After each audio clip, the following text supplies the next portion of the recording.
Myself, Dr. Hanuman Prasad. I am working as an assistant professor in the Department of Chemistry at Institute of Aeronautical Engineering, IARE, which is located at Dundigal. And the topic that I am going to talk in today's session is from Module 4, Gender-Based Violence. And the name of the topic is Sexual Violence. The contents that I am going to discuss in today's topic are Introduction to Sexual Violence, Effects of Sexual Violence, Forms of Sexual Violence, Risk Factors to Sexual Violence, Victims and Perpetrators, Malawi Reproductive Health Rights, Prevention of Sexual Violence, and finally, references. Let's look at each and every content in detail. First, introduction to sexual violence. What is sexual violence? So one must understand and should get awareness on the sexual violence. Okay. The definition of sexual violence is given by World Health Organization, WHO, in the year 2003. What definition WHO has given? Let's see.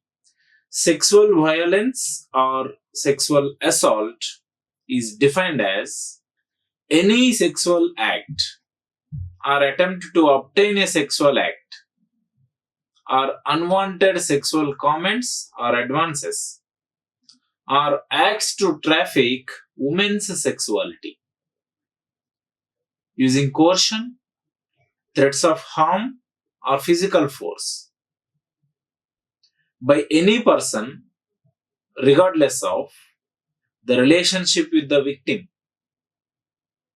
in any setting, including but not limited to home, school, prison, the streets, and at work. So many people are familiar about violence at workplace. So violence at streets, violence in the prison, violence at school, violence at home.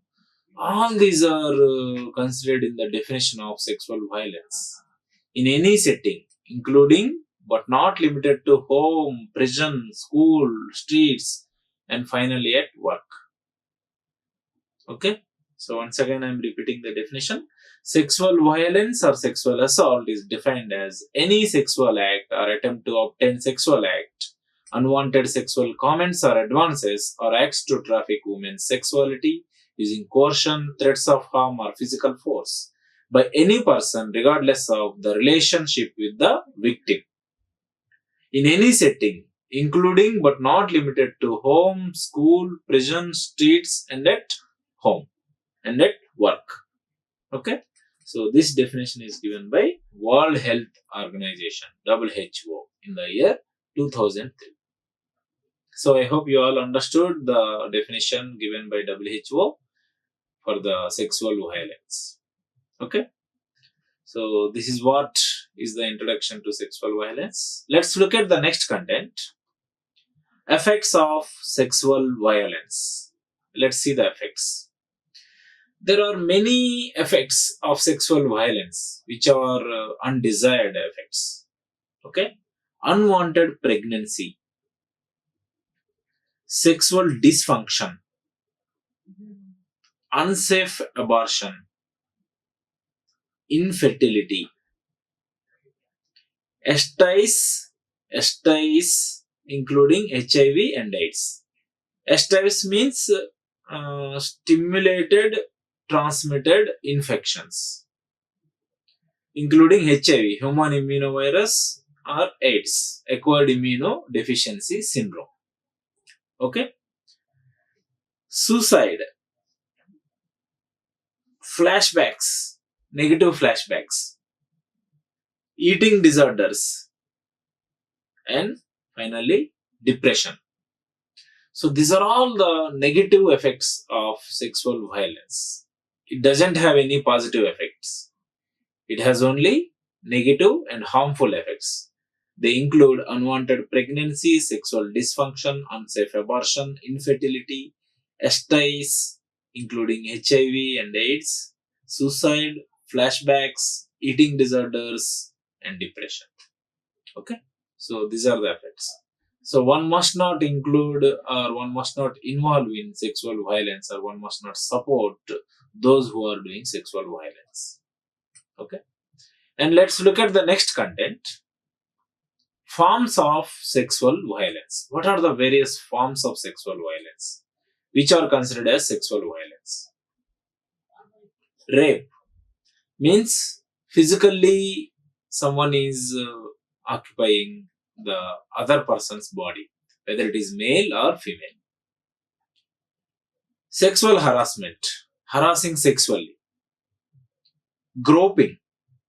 Groping is nothing but touching or fondling of another person in sexual way without that person's consent. Okay, this is called groping. Touching smoothly in a lovingly way without that person's consent. So this is another form of sexual violence which is called groping. Elderly sexual assault means the people who are near or above the age of senior citizens, means 60, near to 60 or above. So those involving sexual violence is considered as elderly sexual assault or elderly sexual abuse or elderly sexual violence. Child sexual abuse. So the people who are involved in sexual harassment of childs is considered as child sexual abuse. And domestic violence, this topic I have already discussed. This will also come under one of the forms of sexual violence. Okay, domestic violence means the violence that happens or that occurs at home itself. Okay, so these are all the various forms of sexual violence: rape, sexual harassment, groping, elderly sexual assault, child sexual abuse, and domestic violence. Okay, there may be other forms, but these are the mainly ongoing forms of sexual violence in the society. Okay, so one must not encourage or one must not involve in these kind of activities as a part of gender sensitization. Then only we can say the gender equality has been erased. So gender equality erased means gender sensitization has been achieved. Okay, one must attempt to get gender sensitization. Okay, let's look at the next content. Risk factors to sexual violence. What are the various risk factors to the sexual violence? Women being victimized, being young. If they are young, then this is a risk factor to sexual violence. Consuming alcohol or drugs. If you consume alcohol or drugs, then there is a risk factor that you can attempt sexual violence. Having previously been sexually abused. If you are already sexually abused previously, you means whether male or female, then there is a chance that you may involve in sexual violence. Having many sexual partners. If you have many sexual partners, then it may include sexual violence. Okay? And involvement in sex work. Those who are involved in sexual works, there is a risk factor to sexual violence. And finally, becoming more educated and economically empowered, poverty.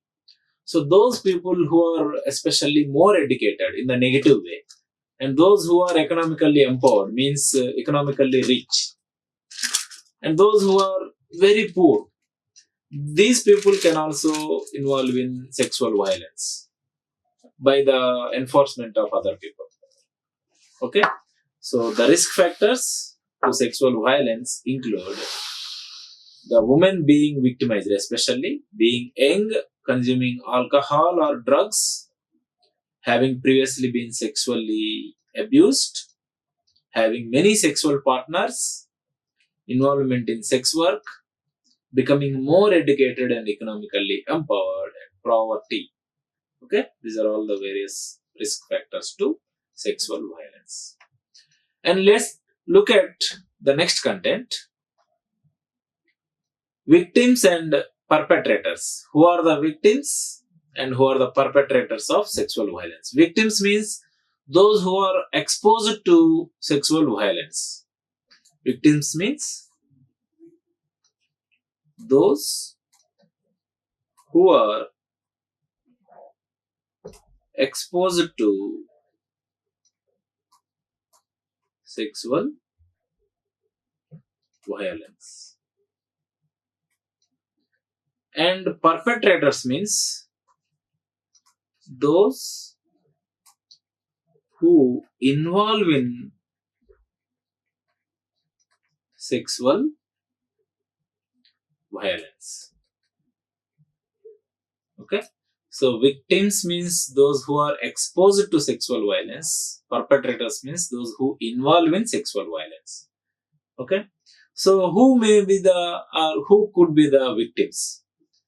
Women, children, orphans, because they don't have any caretakers, and men. This is very rarely. Men also may be the victims, but very rare scenario. And who are the perpetrators? Means those who involve in sexual violence. Family members. Yes, obviously, family members may involve in sexual violence. Neighbors means those who are residing near to your homes. Strangers, those who are strange to you. And seniors at your workplace or in your school or in your college or university or anywhere. Okay, they may be the perpetrators, means they may involve in sexual violence. Okay, so these are the victims and perpetrators of sexual violence. Victims means those who are exposed to sexual violence, and perpetrators are those who involve in sexual violence. So the victims could be women, children, orphans, and rarely men. And the perpetrators are family members, neighbors, strangers, and seniors at the workplace or your professional education place. Okay, and let's look at the next content: Malawi reproductive health rights. What are the various reproductive health rights according to Malawi's scheme? The first one is right to be free from sexual assault and exploitation. One must have right to be free from sexual assault and sexual exploitation. And right to life and survival.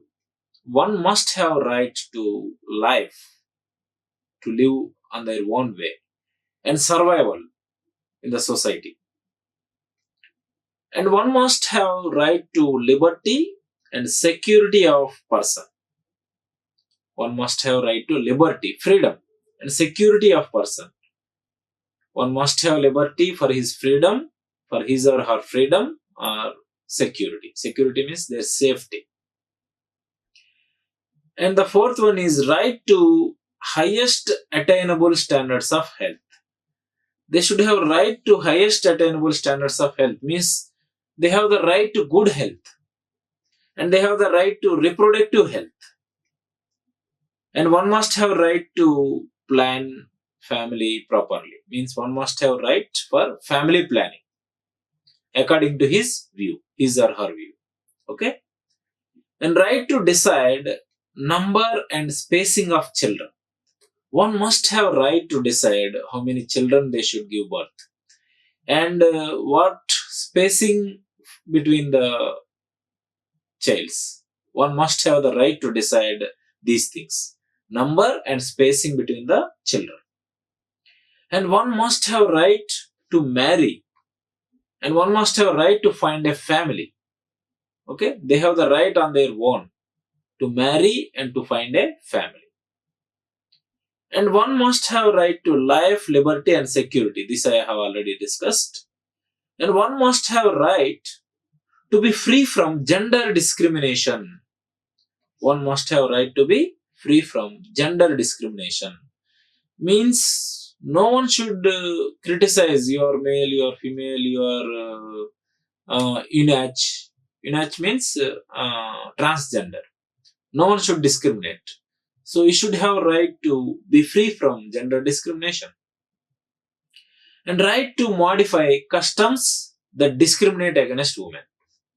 One must have the right to modify the customs which discriminate against women. So you have the right to modify any customs if they discriminate against women. Okay? And one must have a right to one's privacy. Okay, privacy is the right for everyone. So what are the Malawi reproductive health rights? One must have a right to be free from sexual assault and sexual exploitation. And one must have a right to life and survival. And one must have a right to liberty and security of individual. And one must have a right to highest attainable standards of health, reproductive health, and family planning. And one must have a right to decide number and spacing of children. And one must have a right to marry and find a family. And one must have a right to be free from gender discrimination. And one must have a right to modify customs which discriminate against women. And one must have a right to privacy, means his individual life. Okay, these are all the reproductive health rights according to Malawi scheme. And finally, how do you prevent sexual violence? Prevention of sexual violence. There are many prevention strategies that one must follow. One must respect a person's right to say no to sexual activity. Okay? Anybody has a right. Anybody has a respect a person's right. One must respect a person's right. You should not deny. No, not like this, not like that. You must respect a person's right to say no to sexual activity. Admit that it does happen in your community. It can happen in any community. Okay? Avoid engaging in supporting or encouraging sexual harassment. Don't support or don't encourage sexual harassment. Okay? That way you can prevent sexual violence. And speak out against the media's glorification of sexual violence. You have to speak out against media sometimes. So they will glorify the sexual violence in masala way, means they will add something which actually not happened, and they will show it in too much negative way. And you should speak out against them. Then you can prevent some sort of sexual violence. And talk to your teen about healthy, respectful relations. Okay? You have to talk to your teens, teen colleagues, teen friends, or your children, in fact, about healthy and respectful relationships. How to maintain healthy relationships and how to maintain respectful relationships. Okay? In that way, you can also prevent sexual violence. And model respectful behavior for others. You have to be a role model for respectful behavior for others. Means one should learn respectful behavior from you so that there will be a chance to prevent sexual violence. And believe that a safer world is possible. Don't always think negatively, like world is like this only, always people are like this only. Don't think like that. It depends on their mindset. If you can change mindset of the surrounding people who are surrounding you.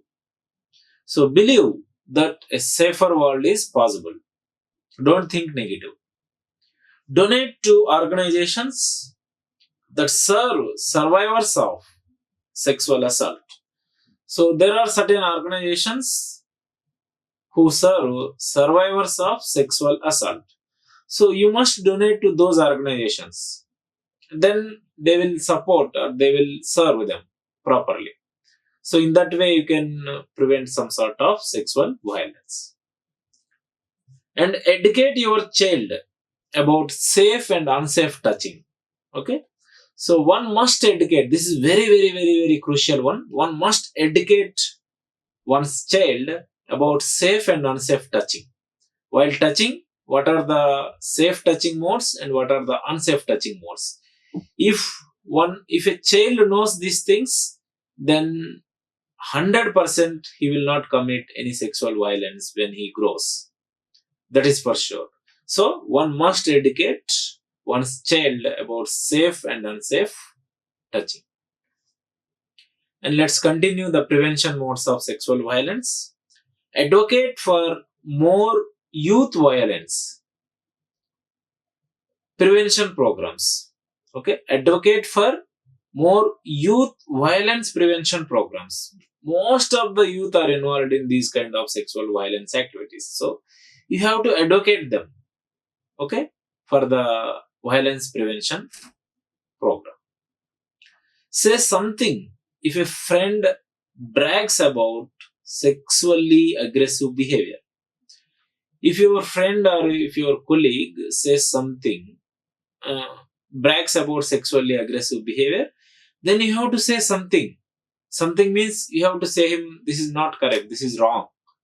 If you encourage or if you support him, then he will think that yes, sexual violence is correct. So don't do those kind of activities. You have to talk against him. You have to oppose by saying something. Okay? So this is how you can also prevent sexual violence. And urge your local radio stations to stop playing music that contains lyrics that objectify women. Okay? This is also important. So local radio stations will be there. They will play music such that they contain lyrics that objectify women. So you have to urge your local radio stations to stop playing such musics. Okay? And pledge to never commit or never condone acts of sexual violence. Pledge the surrounding people or pledge the people around you who are involved in sexual violence. Okay? If they don't listen, then you have to make them understand by threatening or by calling police. There are many helplines. So you can use those helplines, you can call. If they don't listen, if you pledge. Okay? So this is one of the ways to prevent sexual violence. And let others know you think it is wrong to demean someone because of their sexual orientation. Okay? Let others know you think it is wrong to demean someone because of their sexual orientation. Means, let others know you think it is wrong to demean someone. It is wrong to demean someone because of their sexual orientation. Somebody may be positive, but because of their sexual orientation, don't demean them. Don't underestimate them. Okay? So that is wrong thinking. And let others know. So you should educate others. Let others know by somehow, by saying something or by opposing or by one kind of discussion. You can prevent sexual violence. Okay? Know that men can also be sexually assaulted. Not only women. Men to be sexually assaulted.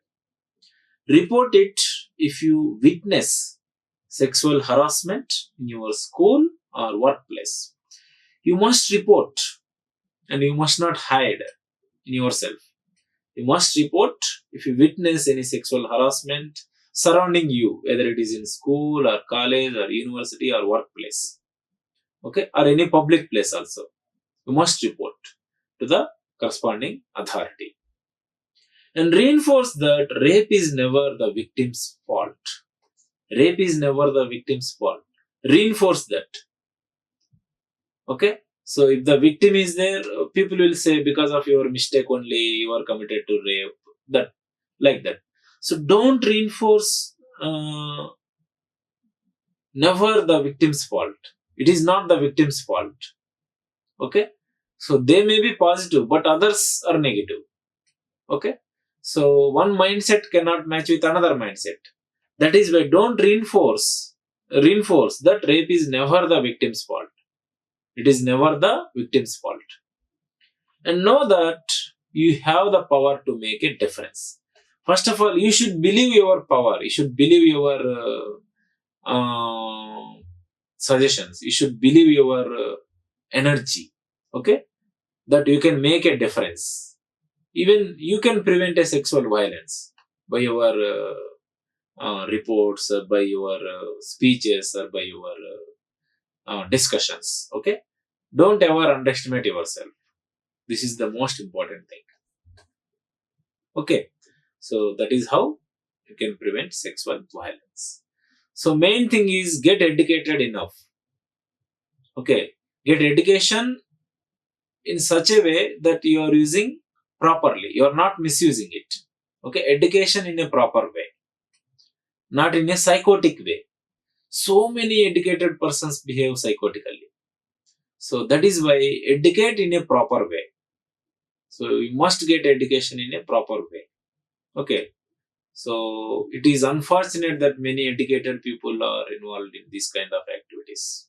Okay, so such kind of things are happening only because of their arrogance, or their high level may take to that kind of things, but they may not have well maturity. Okay, so be mature about what you learn and what you understand, and you should aware others. You should not commit those kind of activities. Okay, and finally the references that I followed were Gender Studies by Kadambari and Gender Sensitization by Rajalakshmi Kalyani, and WHO website, CDC website, Plan Malawi website. Okay, and finally www.rain.org website. Okay, and thank you very much for your kind attention. All the very best. Like, share and subscribe. Hit the bell icon for more updates.